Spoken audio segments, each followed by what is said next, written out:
Nagaani fararrayaan waaqayyo isiniif baay'atu jaalatamuuf kabajamoo obboloota koo yeroo mul'ata akka jirtu nagaa keessan miti anu obboleettiin keessan nagaa guutuu irraa afaan qaba. Guyyaa har'aas walitti deebinee jira. Guyyaa har'aa gahuun keenyiyyuu fedha waaqayyooti.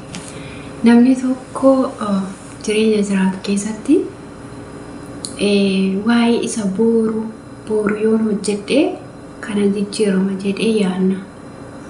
Achan gaannee yaadna garuu kan boru yaadna malee achi gahuu keenya kan beeku waaqayyoodha. Kanaaf waan baay'ee darbitanii har'a gahuu keessaniif waaqayyoon galateeffadha. Yeroo hundumaa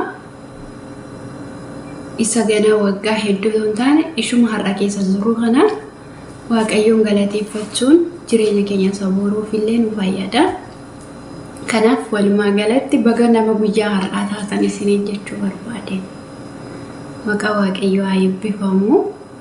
Engadda yeroo darbee viidiyoo isinii hojjedheen ture biizii ta'urraa kan ka'e bubbulcheeyyuu malee dafee isiniin deebisayyuu ture. Maaliif akka deebiinsaas isin jalaa hin banne jechuudha. Garuu obboloota qaxalee akkasii qabaachuu kootti baay'ee tokkoon gammada. Baay'een keessan hojjettaniittu waaqayyo sana haa eebbisu. Yeroo jalqabaaf immoo obboloonni koo viidiyoo kana argitanii gaaffii macaafa qulqulluu tokko hanga 10 dhugaaf sobaa filannoodhaan viidiyootiin gaafachaa akkasuma immoo viidiyoo biraatti immoo deebisaa himachaadha kan nuti deemaa jirru. Kanaaf warri kaanillee koottaa isin simannaa isin jaallanna. Gaaffiin keenya jalqabaa akkas ture. Gaaffisaa isinii dubbisaa deebisaa immoo isinii deebisaan deemaa jechuudha akka yaadattanitti malee deebisa qofaa miti. Gaaffii tokkoffaan akkas kan jedhu ture. Bidiruun Nohii gaara maal jedhurra dhaabbatee kan jedhu ture gaafichi. Bidiruun Nohii gaara maal jedhurra dhaabbatee kan jedhu ture gaafichi. Filannoon akkasii A Miidiyaam, B Araaraa, C Siinaan, D Kooreb kan jedhudha. Deebiin isaa bidiruun Nohii gaara Araaraa jedhamurra dhaabbate. Seera uumamaa 8:4 irraa argattu. Gaaffii lammaffaa dha'ichi inni kurnaffaa waaqayyo biyya Gibxii mootii Fara'oon irratti erge maalidha jedha. Dha'icha kurnaffaa. A dha'icha guddaa, B du'a hangafootaa, C qarxaasaa, D hawaannisa. Deebii sirriin du'a hangafootaa. Dha'ichi kurnaffaa biyya Gibxii irratti bu'e du'a hangafootaati. Seera ba'uu 11 irraa argattu jechuudha. Gaaffii itti aanu akkas ture. Filisxeemonni ija isaa balleessanii daakuu daaksisaa kan turan eenyudha kan jedhu ture. A Naabot, B Turaa, C Simsoon, D Biniyaam. Gaaffichi akkas ture. Deebii sirriin Simsoonii abboota firdii 16:21 irraati argattu jechuudha.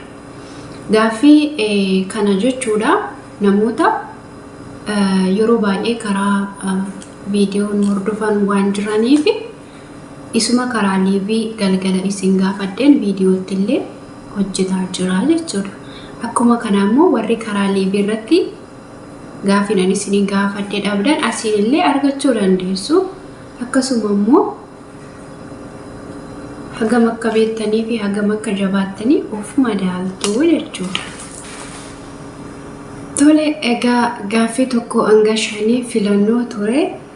Amammoo dhugaaf sobaa jechuudha. Eeleroo jechuun waaqayyo gargaara kootii jechuudha. Dhugaa yookaan soba. Eeleroo jechuun waaqayyo gargaara kootii jechuudha.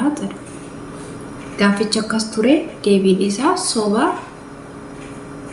Eeleroo jechuun ani waaqayyoon isaa na ilaalaa ture arge jechuudha. Seera uumamaa 16:13 irraati argattu jechuudha.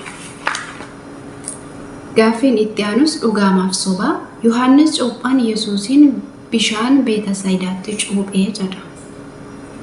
Yohaannis Cuuphaan Yesuusiin bishaan Beetasaayidaatti cuuphisa jedhuuf soba.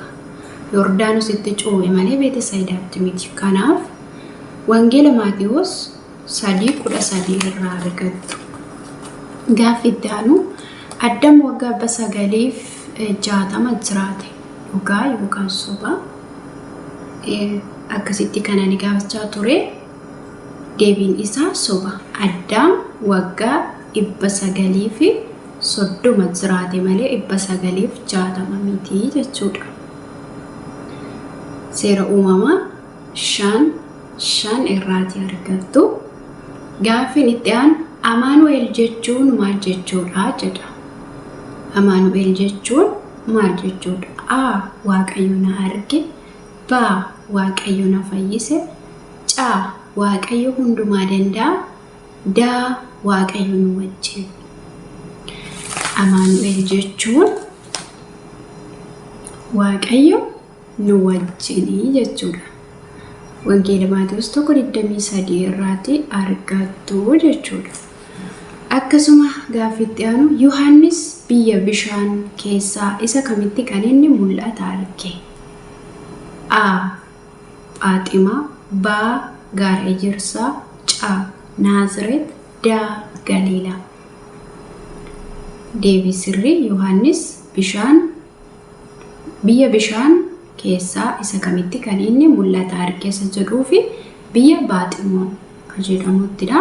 Biyya Phaaximoonittidha kan inni mul'ata arge jechuudha. Kanaaf deebii keessaniif gaaffii keessan wal bukkee qabaatu ilaalladhaa. Bakka isin dhibee fi bakka isin galuu didetti immoo macaafa qulqulluu duukaa wal bukkee qabaatu ilaalaa jechuudha. Gaaffiin itti aanuu fi gaaffiin dhumaa akkas ture. Amantiin Abrahaam Waaqayyo biratti maal ta'ee lakkaa'ameef? Amantiin Abrahaam Waaqayyo biratti maal ta'ee lakkaa'ameef jedha. A. Goota. B. Humna. C. Qajeelummaa. D. Jabina. Amantiin Abrahaam Waaqayyo biratti maal ta'ee lakkaa'ameef isa jedhuu fi qajeelummaatti lakkaa'ameef. Kanaaf deebiin isaa C. Qajeelummaa ta'uu qaba jechuudha. Akkas jedha. Abrahaam Waaqayyoon amanate kunis qajeelummaatti lakkaa'ameef. Ameen.